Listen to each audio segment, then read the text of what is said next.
Moi, je vais vous expliquer mon petit témoignage. Je vais simplifier un petit peu, par contre, pour pas être trop long. Moi, j'ai pas grandi dans un foyer chrétien.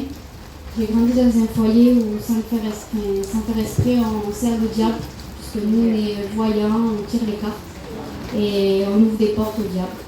Donc, je grandis comme ça et je suis beaucoup tourmentée par le diable. Et pour moi, c'est normal de voir des choses qui bougent, etc. Je suis vraiment tourmentée. Je grandis comme ça et à l'âge de 8-9 ans, je me demande c'est quoi la vie, pourquoi on a été créé et par qui. Donc je recherche Dieu et je vais dans les églises catholiques pour le chercher. Et excusez-moi, mais je ne l'ai pas trouvé. J'ai trouvé des statues, des bougies, mais je n'ai pas trouvé la présence de Dieu. Mais par contre, j'ai eu à cœur d'aimer Dieu, mais pour moi, Dieu, il nous avait abandonnés. Et excusez-moi, mais Jésus, pour moi, il était mort sur une croix et puis c'était tout. Donc je continue ma vie, j'arrête d'aller dans les églises et de temps en temps, dans ma vie, je prie. Et à mes 15 ans, je rencontre mon mari. Et de nos 15 ans jusqu'à nos 22 ans à peu près, on va dans le monde. On aime le monde. Et je ne vais pas le cacher, je fumais. Je voyais beaucoup de drogue autour de moi. Mon foyer vendait de la drogue. J'étais une voleuse. Et tellement que j'avais la rage dans mon cœur, je me battais énormément. Je faisais un sport de combat. Je faisais du MMA, de la boxe. Je faisais des sports des combats de rue. Il fallait que je me défoule en fait, tellement que j'avais ça en moi, la rage. Et à nos 21 ans, un malheur il frappe notre famille. Mon beau-père, donc le père de mon mari, tombe gravement malade. Et il va mourir. Et à partir de là, il y a beaucoup de chrétiens qui viennent chez nous et ils prient pour mon beau-père. Ils prient, ils font que prier. Mon beau-père, oui, il est mort. Mais il a reconnu le Seigneur 3 jours avant de mourir, alors que c'était un homme du monde. Donc je sais où il est déjà. Et merci Seigneur pour ça.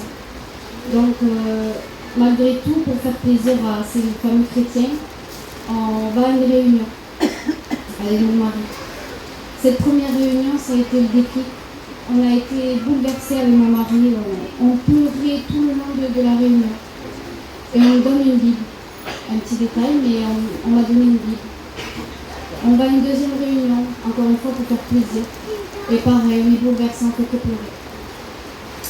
Mais voilà, un premier combat se dresse devant moi. Parce que mon mari me dit c'est fini, on n'ira plus jamais dans des endroits comme ça. Je veux plus jamais qu'on y aille. Alors moi je dis d'accord. Mais au fond de moi, j'avais trop envie de retourner. Parce que je savais que le Seigneur, il était là-bas. Tant d'années que je le cherchais, il était là-bas. Donc je reste sage et je fais tout chez moi dans le secret. Je commence à prier, je commence à voir que pendant à peu près 1 an et demi, le Seigneur il me change totalement. Il me fait arrêter de fumer sans que je le demande. Il me fait arrêter de voler, arrêter de mentir.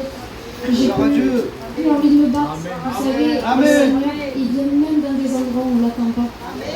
Un jour, j'allais me battre, je me prépare pour un combat, et le Seigneur il est venu me chercher.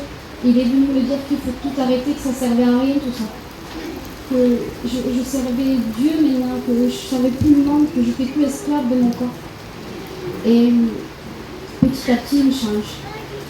Et avant que je donne mon cœur à Dieu, parce que j'avais la tête dure, vous l'aurez compris, je dis Seigneur, prouve-moi que tu es plus fort que le diable et prouve-moi que tu peux arrêter que je vois le diable parce qu'il me tourmentait et je ne dormais pas des nuits. Je dis montre-moi qu'est-ce que tu es capable. Je vous promets qu'il n'a pas tardé. Le lendemain que je me suis réveillée, j'ai plus jamais vu le diable. Il ne me parlait plus d'objets qui bougeaient autour de moi, c'était fini. Dieu était là. Et là, vraiment, j'ai donné mon cœur à Dieu parce que je me suis dit, si tu peux faire ça, tu peux tout faire, tu peux guérir, tu peux vraiment tout faire. Et là, je me dis Seigneur, je te connais pas bien, je connais que quelques réunions de temps en temps. Il y a une petite chrétienne qui m'envoie des petits versets. Je vais de temps en temps aux réunions, mais un petit peu en cachette. Je dis Seigneur, je ne connais pas ta parole, comment je peux faire?